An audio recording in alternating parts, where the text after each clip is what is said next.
राजा, अखंड सृष्टीचा राजा, भोळ्या बाबड्या माय लेकरांचा राजा.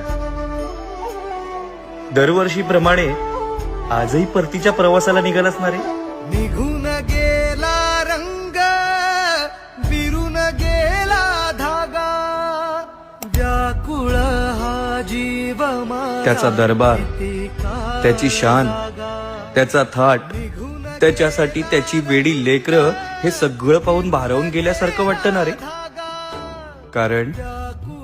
कारण तो जातोय हे मनाला पटत नसलं तरी तो जाणार हे मात्र नक्कीच. तुटले